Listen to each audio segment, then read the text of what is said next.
Hello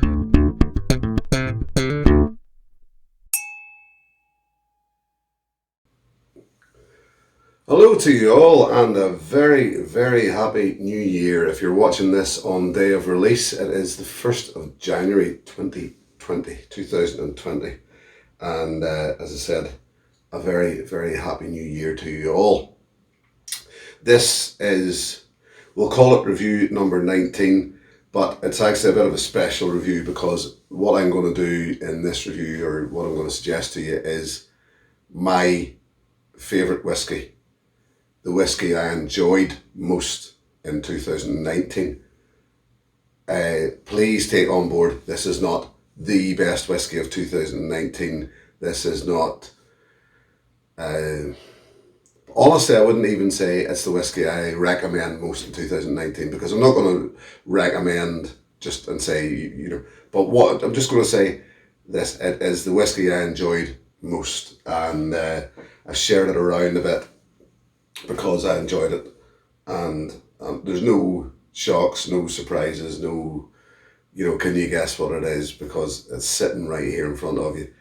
And if you watched my last review, my Christmas review of the Douglas Laing Scallywag Red Nose Reindeer Edition, we're back with Douglas Laing again, and I did say in the last review that I do like Douglas Laing's offerings, and I do. I do. And this was one I came across, I picked up at auction this year, and you can actually still get it, I think. You can actually still get it, official bottle, well, I'll say official bottles, you can still get this bottle without having to go to the secondary market. You can certainly get, this is batch 2, you can certainly get batch 1, I know. Batch 2 is probably still about there as well. Very, very worthwhile whiskey for the price of it. It's a blend. Once again, Douglas Laing, independent bottlers in Glasgow, established family company, independent bottlers established in 1948, and this is another one of the regional malts. But this is yet again, it's a slightly different one in that it's small batch release, cask strength, and Rock Oyster, this one's released at 56.1%, and it is a blend of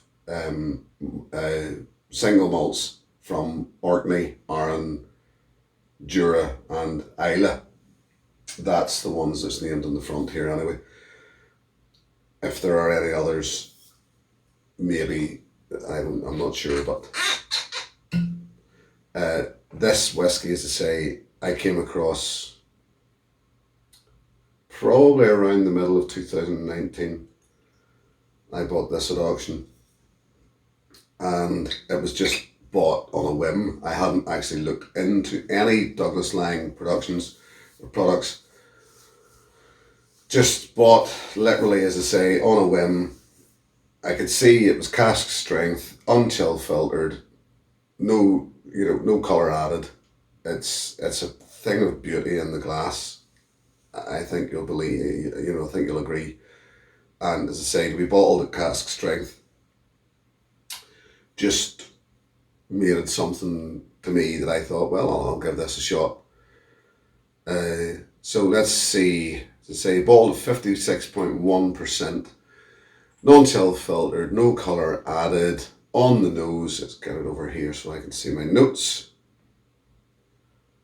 On the nose, first thing, I don't know if you know, certainly in the UK, I'm sure most know Carmack. Carmack's a chocolate bar, an awful lot of caramel and chocolate mixed, basically. Carmack, it's the first thing I get off this. Now, considering it's a blend of island whiskies, there's an awful sherry influence in this somewhere.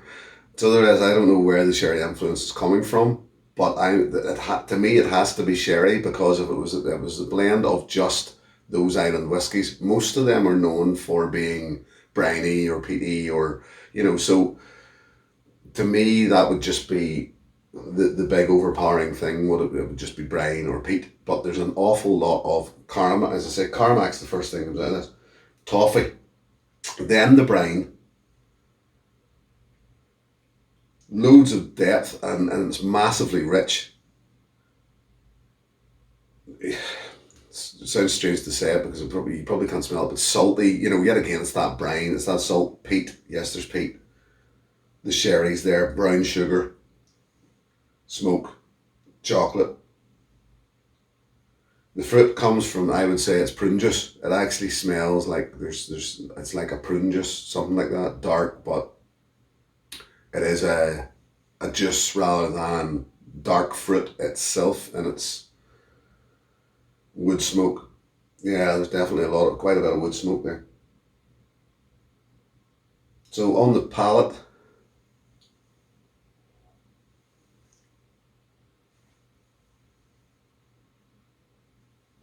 this was the thing that got me about this straight away. Massive, massive juicy rush. Just this real juice. Your mouth just explodes in a flavour.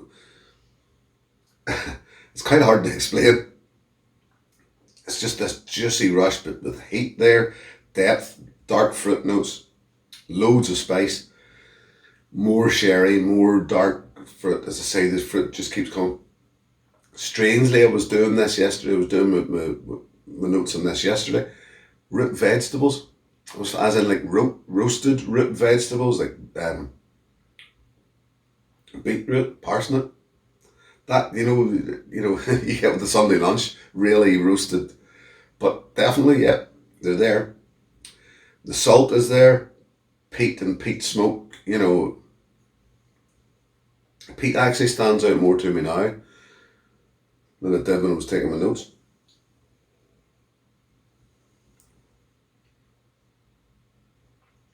Every time you sip it, that richness and juiciness is just there. Finish is, I would say, it's medium length. Lots of, there's heat there. I was saying it's chili heat, but in the essence of talking about the root vegetables, radish. Actually, that's what I would put it down to. It's like a radish heat where the heat is just keeps going at the back, doesn't stop. And there's toffee and chocolate on the finish as well. It brings, and yet again, like a oatmeal almost in the back of it. The addition of water, it can take water, but I wouldn't overdo it, even though it's 56.1%. It's a juicy whiskey anyway. So I found adding too much water really did ruin the experience. So just a quarter of a teaspoonful there, I suppose. There wasn't that. More dark fruit, more of those prunes comes through with the water.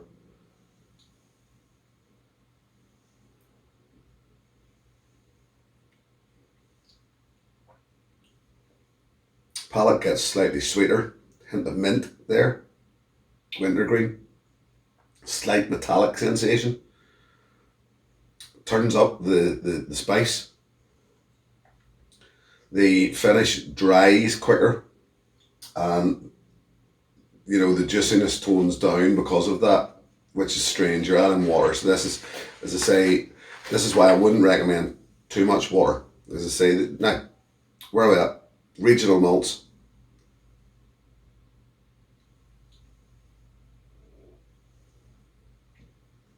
Yeah, quality. It is just quality, in my opinion. It really is. There's no other way about it. And I'll summarise it, but I'll not rate it yet. I'll summarise it by saying, I love this, and there's just so much depth of flavour and experience the whole way through it. Just the experience has come, and every time you return, it's just there. It's still there, and I'm actually going to, as you can see, I haven't got a massive amount left in this. So what I'm going to do is get myself a bottle of the batch one to try it before I finish this, just to try the batch one against it. Now, before I rate this, I want to give couple of honourable mentions. As I say, this is a whiskey that I've enjoyed most in 2019. Happily keep going back to it. Happily recommend it. But there's a couple of honourable mentions that I have to throw in. And unfortunately, I've never owned the balls, so I couldn't. I would certainly consider them in among the mix if I was saying my top 3 whiskies of 2019 that I've enjoyed most. Be this Springbank 21-year-old, which I had in a dram of in a bar in Edinburgh, and it was an experience and a half. It really was, and I hope at some point to have a ball, and I'll review it then. And the other one was a Bruichladdich 10-year-old from 2007, and that was the fresh bourbon cask edition, bottled at I think 63% I believe, which was a dram shared to me by Stuart from Whiskey Novice, which was very appreciative of, and I really enjoyed that whiskey. And yet again, it did something that this did, where there was just that rush of fruit and juice and heat, and it all just collaborated together to make this incredible sensation. And I just, as I say, every time I go back to this, it never diminishes. I find whiskey sometimes, as you get, that's not a lot of whiskey in a glass, and you've paid for it. It's your money, so you want to be able to enjoy that from there to there. And if it starts to diminish as it gets down to here, and if you add water and it starts to fall apart, then you think, well, it's been good money. It's my money.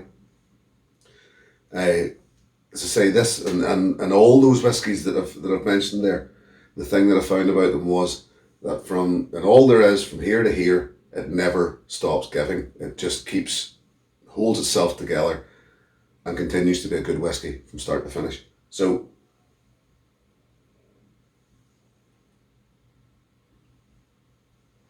yep, I can't. Peas? Sorry, garden peas? Sleight of garden peas? I can't big this whiskey up that much and not rate it. And I can't big it up that much and not. And I mean, I know there's those out there that'll say, well, you're never a real whiskey reviewer if you're this, and if you give it that, and if you do whatever. I'm going to give this 10 out of 10. I really am. It's pure quality to me. And why not? As I say, it just gives 100% in my opinion. Look at that colour. It's non chill filtered. It will cloud in time. It's quite cool in here, so this whiskey is relatively cool at the minute anyway. But bottled at that strength, didn't pay an awful lot for it, in fairness. And I mean, even that was an auction price. Even to buy new, it wasn't that expensive. So why not? As I say, I'm going to give Rock Oyster cask strength by its 10 out of 10, because, as I say, I can't pick it up that much and not make it a great whiskey. There you are. As I say, New Year, ladies and gentlemen, 2020, and I'm still reviewing, and will continue to review.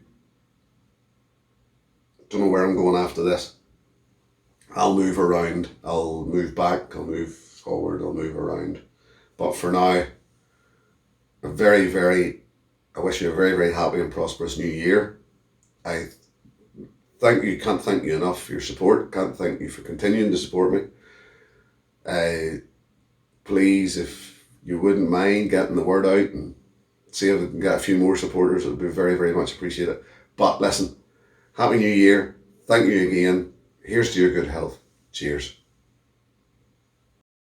Hey, thanks for watching my video. Please click and subscribe to be notified of further content.